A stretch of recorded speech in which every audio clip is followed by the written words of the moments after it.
How many times should you call your leads? That's the question of the day. That's actually a question that a lot of people ask, but I don't know if they really want the answer to it. Guys, before we get started, if you've enjoyed my videos, please hit the subscribe button, give me a like, help me grow this page. That way more people can get the help they need.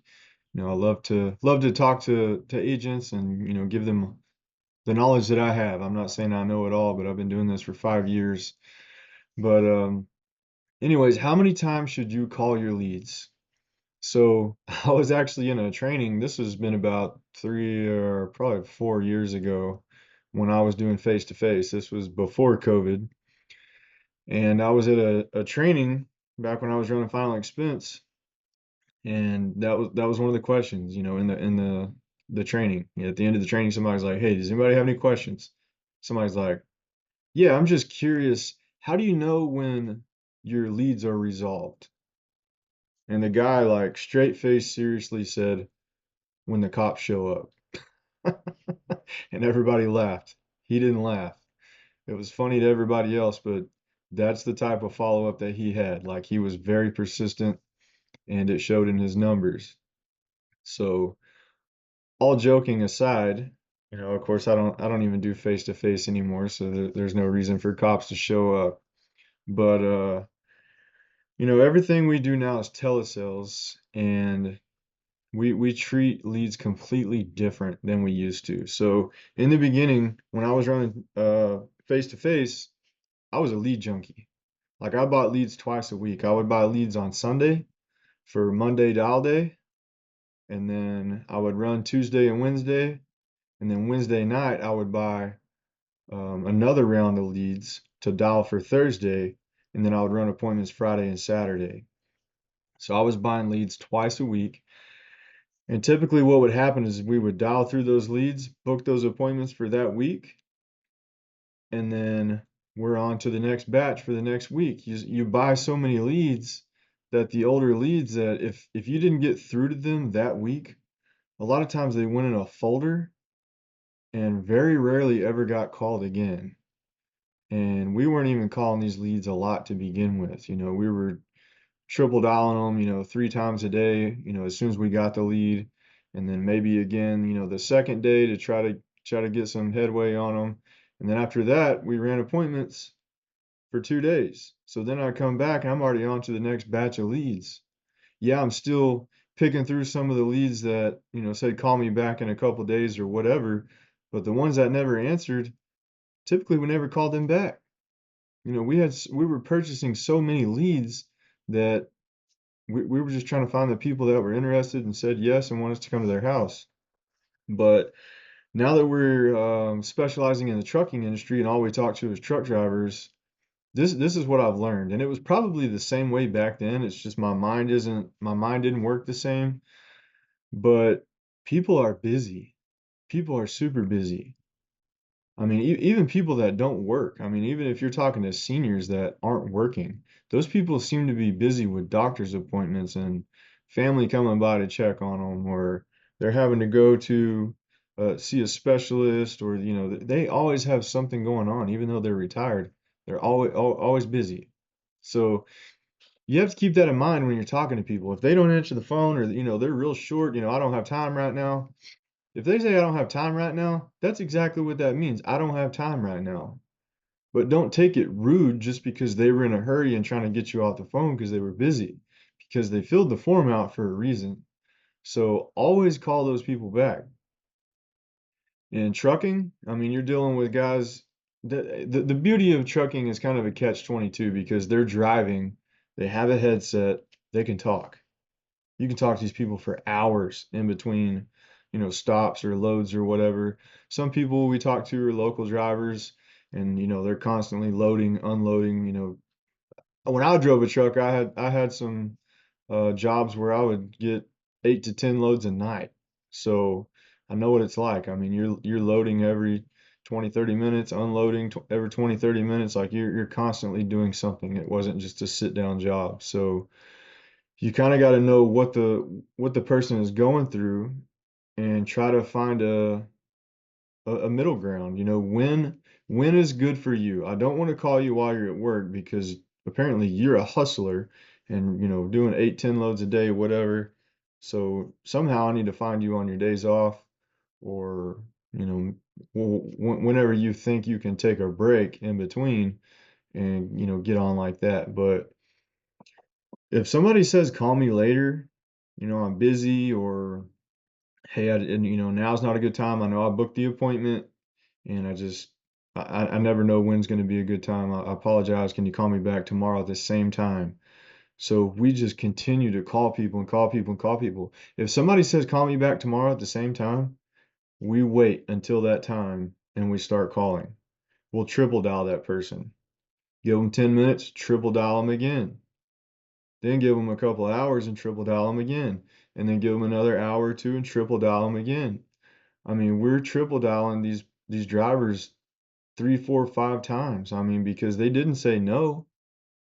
But what's crazy is a lot of us are scared to dial the phone because we're scared of what somebody's gonna say. You know, don't call me back. I didn't fill nothing out. Like that's the type of lead you're buying. That's the reason you're getting that. With the leads that we get, I actually had a guy yesterday call me. This happens all the time. He had an appointment Monday, and we just got back from a conference, and we were running behind, couldn't, get to all of our appointments. He called at 3:50, and he's like, "Hey, this is so and so," and I was just trying to figure out what's going on because I had an appointment at 3 today, and I was like, "Look, man, I apologize for being late." And I said, we're just getting back into town, trying to get our stuff going again. And would it be okay to call you back tomorrow at the same time at 3? He said, yes. So it's a different ball game when people are waiting on you to call them. That's what I love about the trucking industry and, having that relationship with people through our marketing. So back to the dialing. I mean, that's where we really excel, is follow up. Our follow up game is so strong, and that's where I missed it in the beginning.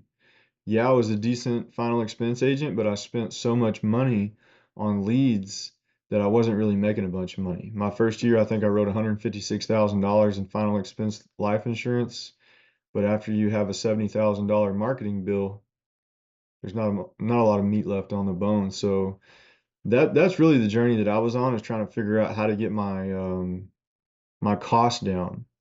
It wasn't that I wanted cheaper leads or, you know, I wasn't looking for a shortcut. I was always looking for a way to get my cost down because I knew I was never going to be profitable unless I got my cost down. So we follow up like crazy. I mean, I try to, push people into an application because here's the thing, if you don't ever get anybody committed, you're never going to get them back on the phone. So if somebody's like, hey, I got like 5 minutes, I don't have time to do the app right now. I'm fixing to pull up and do this. I'm fixing to load, unload, pulling up to the doctor, whatever. I say, hey, that's fine. This is what we're gonna do. I'm just gonna go ahead and get your first basic info and send you a signature for the HIPAA agreement. That way when we call back, we're already one step ahead. So typically, if you can get somebody's basic info and their social, that's a commitment. And then you're a whole lot more likely to get them back on the phone. So I always try to push everybody into the app. I try not to push too hard if they're just not having it. That's fine. I'll call you later when you get, back from the doctor or you get unloaded or whatever. So as far as how many times you dial your leads, that's completely up to you. But I would triple dial your leads 3 to 4 times a day, and if they say call me back later, I mean that's the green light to call them. Don't be scared to call them back. They told you to call. If they say no, leave me alone, I don't want this, that's different. I'm not wasting my time on those people. But the people that want it, they just don't have time right now. I'm going to follow up with those people like crazy until I can get them pinned down to do the application and get through the process and get them helped out because there's so many people that you push and push and push and you stay persistent and they appreciate that in the end. They're like, look, I know that you've been calling me for a month and we got the application started and I just kind of crawfished on you. It's like my wife's been on me about this for weeks and I just been putting it off and now is the time. I need to get this done. I'm going to stop what I'm doing. I'm going to pull over. I'm doing this because I'm tired of my wife nagging at me. So those are the people that are, they're appreciative because you call them 30 or 40 times throughout the month. So that's really a discretion thing, but it all comes down to fear, insecurities is all it is. People are scared to dial. They're scared to, what somebody's going to tell them, what they're going to say. You got to get past that. I mean, the only way you're going to make money is pick up that phone and dial people. And I recommend dialing and dialing and dialing and dialing because if you're not dialing them enough and you're just reinvesting into more leads or more marketing, you're just throwing money away. That's all I was doing in the beginning. When I was running Final Expense, I was buying leads twice a week, but that's what I was taught. Keep your marketing coming in, keep fresh leads coming in, new people to talk to, keep them coming in, and the old leads were just going to the wayside. It's like I was just throwing money in the trash. It was the craziest thing, but um, yeah, honestly, I mean, the money I spent and the money I made back then is completely different from what we're doing now.